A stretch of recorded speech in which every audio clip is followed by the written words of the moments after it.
Alô, alô, você que está em casa acompanhando, estamos começando mais um Aqui Pode Podcast, o seu, o nosso podcast.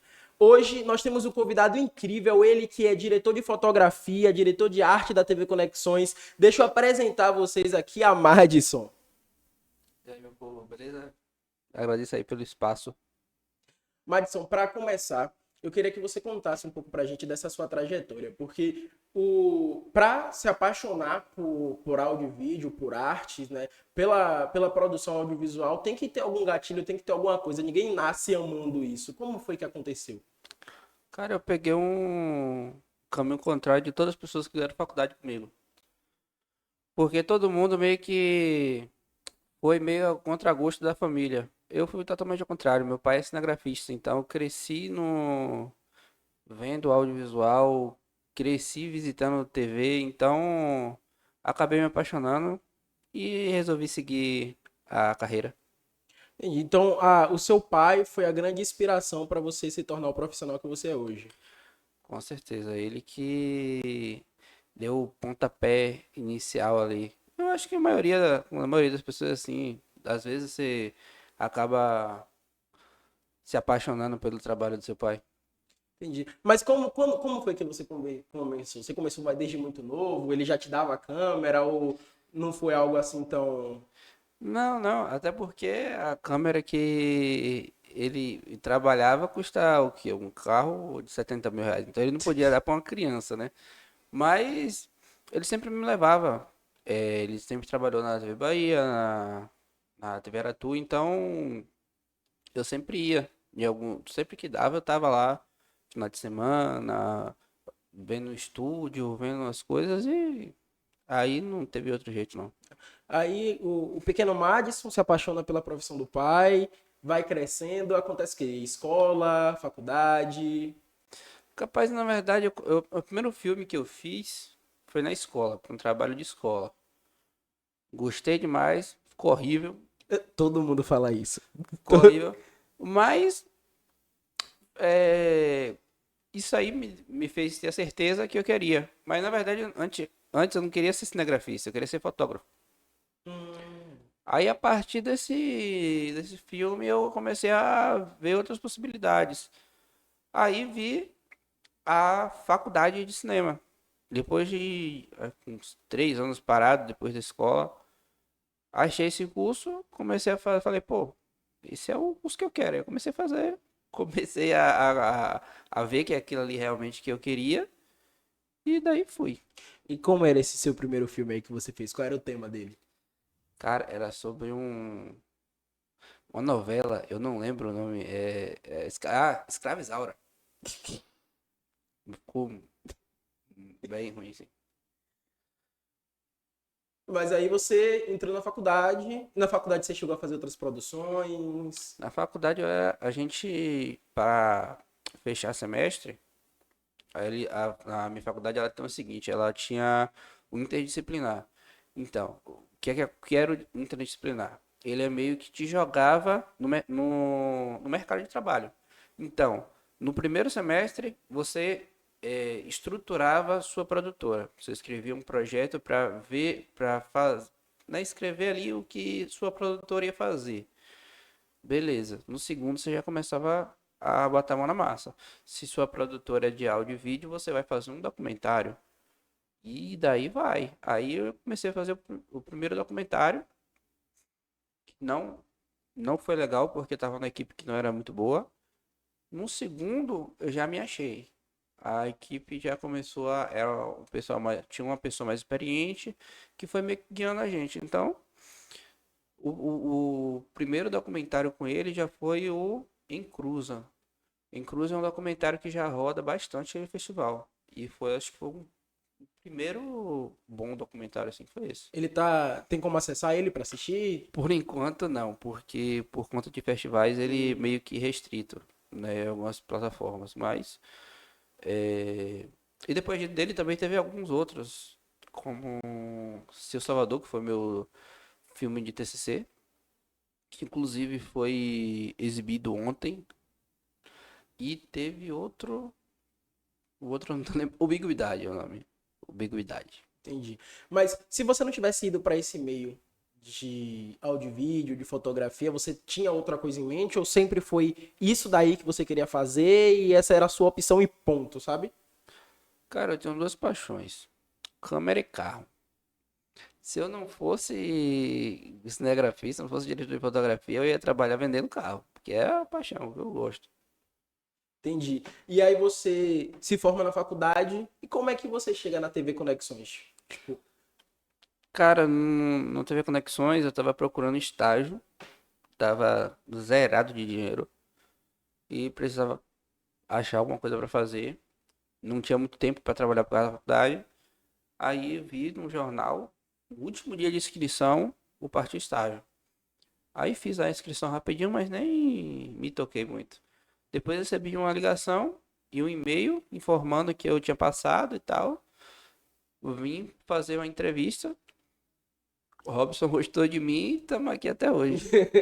E, inclusive na TV Conexões você continuou, né, nessa sua luta aí de fazer documentários. Você fez produziu o Caminhos da Liberdade junto com o Robson, né, o documentário sobre o bicentenário do 2 de julho. Sim, nesse documentário eu fui o verdadeiro Severino, né? Fui assistente de roteirista, assistente de direção, assistente de tudo que era tipo de coisa. A gente não trabalhou especificamente na fotografia porque teve uma empresa que fez essa fotografia, mas de resto a gente fez tudo.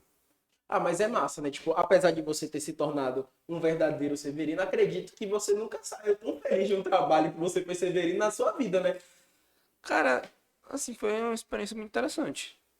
Porque foi o primeiro documentário, assim, que eu levei dias pra gravar. Porque a gente levou uns 15 dias aí pra finalizar as gravações desse documentário. A edição não foi tão longa, não, mas a gravação foi maçante, isso daí. Tá, então vamos, já que você gosta de fazer documentário, vamos entrar nesse meio aí pra gente poder seguir a nossa conversa. O que é que um documentário precisa ter pra ser um documentário legal? Cara, vai muito da pessoa, do que a pessoa curte. O que pode ser legal pra mim não pode ser legal pra você. Varia muito de tema. É, por exemplo, eu gosto muito de documentários que falem sobre história de pessoas, história de lugares, é, que conte uma história de vida. Cada, por exemplo, está aqui no ICEA. O ICEA ele tem uma história. Muita gente pode querer saber sobre a história de Ceia. Então vocês podem fazer um documentário sobre a história, contando tudo, conversando com pessoas sobre o que aconteceu aqui, o que elas viveram aqui. Então isso torna um documentário para mim interessante. Entendi. Então a história em si talvez seja a parte mais importante do documentário. Chega a ser, o coração do documentário chega a ser a história que você tem pra contar. O enredo. O enredo ele é o fio condutor que ele faz qualquer documentário ser bom ou ruim. Se o fio condutor desse documentário não for bom, o documentário não vai ser legal. O Tá. resultado final A gente não é vai pro satisfatório. enredo e depois do enredo a gente faz o quê? Cara, tem um enredo, a gente procura ali escrever, montar uma história na cabeça. Depois você vai para as pessoas. Por exemplo, nesse tipo de documentário você conta muito com entrevistas. Não adianta eu entrevistar uma pessoa que ela não fale. Ela chegar e seja extremamente objetiva. Ah, responda só sim ou não. Não, você vai conversar com a pessoa, ver o que ela tem. E tem aquela história também. Tem gente que tem medo de câmera. Eu, por exemplo, não sou muito chegado. Eu gosto de ficar atrás das câmeras. Mas tem gente que trava. Então, é muito isso. Você tem que procurar várias coisas. Depois vem a fotografia. Fotografia é excepcional, como também o áudio. Então, é um conjunto da obra, não tem uma coisa específica que faz o documentário ser bom, mas o conjunto de tudo, o enredo. Mas como a gente começa com o enredo, vai para as perguntas, as pessoas, a fotografia, a edição a gente fecha um documentário. Beleza, você já ensinou como é que faz o documentário. Mas como é que você se vê daqui a 10 anos, 5 anos, dentro da área que você trabalha? Cara, é uma pergunta boa. Uma pergunta boa, porque se eu te falasse que eu imaginei que antes do documento, no fim da faculdade, o que eu pensava pra mim era totalmente diferente do que é hoje. Você pensou que é Tipo, pra onde? não, eu imaginei trabalhando em uma TV aberta e tal. Só que a vida me levou para outro caminho.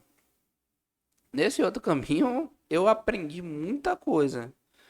Passei muito perrengue que me fez virar, ter uma casca bem grossa. Então, como eu digo sempre, né? Eu não sou um diretor de fotografia. Eu sou um resolvedor de BO. O que tiver de problema que vem pra cá, a gente resolve. Então, eu acho que todo esse caminho que eu passei me preparou pra chegar onde eu tô e galgar outros caminhos. Então, não sei te especificar assim como eu penso lá na frente. Eu penso ser um profissional bem melhor do que eu sou hoje. Então, Agora, recentemente você te jogaram num tanque de tubarões aí, né? Que você tava aí como diretor da questão do Prêmio Braskem, da transmissão e tal. Não sei nem se eu podia falar isso, eu posso falar isso aqui? pode sim. É, você tava aí como diretor, à frente da transmissão, no caso. Como foi essa sensação assim? Eu não sei se você já tinha trabalhado com algo tão grande, né? Mas se não, como foi essa experiência, esse friozinho na barriga de trabalhar com essa galera aí? Cara, foi difícil porque na verdade eu não sabia o que eu ia fazer. Só me pediram pra. Robson me pediu só pra gente pra achar uma equipe pra fazer uma transmissão. Fui atrás de alguns contatos e achei Rafa Chaves. Aí beleza, entreguei o nome e tal. Daqui a pouco já me colocaram em um grupo com um monte de gente que eu nunca tinha visto. Ó, aqui é gente, esse aqui é Madison, é o diretor técnico do Braskem. Eu, que? E jogaram pra você assim e falaram, toma que é tua, meu Vai amigo. que é sua. Aí eu falei, pô, vamos lá, né? Vamos ver o que acontece. Aí quando chegou a primeira reunião que eu participei via Meet, rapaz, cheguei lá, vi Selma, vi Andrezão, que, pô, são pessoas no audiovisual que não tem nem o que falar de currículo deles. Falei, caramba, cara, o que que eu tô fazendo aqui? Aí a pressão foi para as alturas, né? Porque com essa galera toda do audiovisual, que são lindas, nem você precisava, você tinha que fazer um trabalho incrível. Não, falei, cara, vou ter que me virar aqui. E o pior é que nos dias que eu recebi essa ordem, eu tava em uma viagem com você, inclusive. Então a gente passou 15 dias na estrada, metade desses 15 dias eu tava resolvendo o problema do Baesquim gravando lá. Então, Dividido entre as duas. dividido. E nos dias das gravações, eu ainda tava doente. Então eu tive que praticamente morar no Teatro Casa do Comércio, não Eita. me sentindo bem, mas lá trabalhando a todo vapor pra fazer acontecer. E no final o resultado foi muito bom. Ah, mas tipo, deu tudo certo no final, certo? Tudo certo. Tudo que Mas eu imaginava aconteceu. calma, tudo que você imaginava de bom, tudo que você imaginava de ruim também De bom e aconteceu. de ruim. Porque o que teve de BO, por isso que eu falo que eu sou resolvedor de BO. Falando de BO, eu queria citar aqui pra galera que tá em casa, mas mais pra vocês terem noção de como é complexo trabalhar com áudio e vídeo, que não é tão tipo, coloquei a câmera ali e as coisas se resolvem sozinho. Recentemente, a gente teve uma gravação que foi ao vivo do programa da TV Conexões, né, da Descomplique Sua Redação com Vina Queiroz, e aquele dali foi um programa onde tudo que tinha pra dar errado, meu amigo, deu errado. E o que Aquele, tinha pra dar certo deu errado também. aquele foi veio de encomenda, eu falo, né? Porque começou um dia antes, tava tudo bem. Eu fui lá com o Alexandre, que é um dos motoristas da TV Conexões. A gente chegou lá, montou a maior parte das coisas. Pra no outro dia de manhã a gente chegar lá, só colocar as câmeras e gravar. Tranquilo, até aí tá de boa. A gente chegou lá no outro dia de manhã tranquilo, todo mundo relaxado. Montamos as câmeras. Quando chegou no áudio, o negócio começou a ficar estreito, porque tava dando problema, tava demorando de resolver. Você falava uma coisa, aí outra pessoa falava outra, eu tava maluco já, mas e no microfone, a chefia, vamos lá, vamos lá, vamos lá, tá atrasado, o negócio era para começar 8h30, já era 9h30, então a gente tinha 1 hora de atraso por causa do áudio. Conseguimos resolver, alguns minutos depois, trava de novo, Meu amigo. trava, a gente fica um tempo sem áudio, sem saber que tava sem áudio. Foi meio desesperador esse dia, mas no final deu tudo certo, o programa foi pro ar, sem maiores problemas. Mas você trocaria isso, cara? Tipo, apesar de ter muitos problemas, né? A gente sabe que trabalhar com arte no Brasil, em Salvador, é algo realmente muito complexo. Porque é algo que, sendo sincero com vocês que estão em casa e contigo que está na mesa comigo, é algo que nem sempre dá o retorno que a gente espera, que a gente deseja, ou o retorno que seja justo para a carga de trabalho que a gente acaba fazendo. Aí me vem a pergunta, você mudaria, tipo, essa vocação, esse trabalho que você faz hoje? Se você pudesse voltar no tempo, você mudaria isso? Você iria por outro caminho? Passaria por tudo novamente. Não é porque é uma coisa difícil que você vai deixar de fazer, pô. Meu pai diz, na verdade, meu pai não morreu, graças a Deus, que a dificuldade forma o caráter de uma pessoa. E realmente, se não fosse as dificuldades que eu passei, hoje eu não seria a pessoa que eu sou. Então, não passaria por tudo de novo até chegar aqui. Meu pai sempre dizia algo parecido. Ele falava que um bom trabalhador não é medido pela sua força, e sim pela competência que ele exerce. Então, se você está passando por muitos problemas e você resolve isso, quer dizer que você é uma pessoa competente. Então, eu acho muito interessante, mas seu pai deve ficar muito orgulhoso de você, né? Ele deve te olhar com um olhar de, tipo, ah lá, meu filho e tal. Ele é meio babão, meio babão. Essa coisa de dificuldade, ela faz você ver as coisas com outros olhos. No Braskem mesmo, a gente teve algumas dificuldades para posicionar algumas câmeras com a cabeação e tal. E num momento assim, rápido, eu parava, pensava em uma solução, falava com o responsável.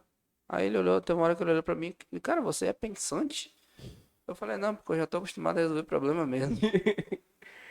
E é interessante, né, que essas experiências acabam trazendo você mais forte para uma eventual experiência seguinte. Se der um problema num próximo evento, você já sabe, de certa forma, um caminho que você pode seguir, porque você já passou por um problema no evento passado, então você aprende e evolui com isso, né? E até se você não souber, você Não tem meio que opção, né? você não tem opção. Você vê, eu tenho que resolver de algum jeito. É a mesma coisa que se o pneu do carro quebrar, você não vai ficar parado numa estrada de noite esperando o tempo passar. Você vai pegar lá o macaco, vai trocar e vai seguir Vai ter que estrada. dar um jeito. Tem que dar um jeito. Realmente. Bom, eu queria te agradecer sua presença aqui. Foi uma honra ter. Espero que vocês tenham gostado do podcast. Não se esqueçam de curtir, comentar e compartilhar para que esse podcast chegue a mais pessoas. E não se esqueça de se inscrever aqui no canal do Aqui Pode Podcast para ficar por dentro dos próximos podcasts que vão sair, tá bom? Um beijão, até o próximo.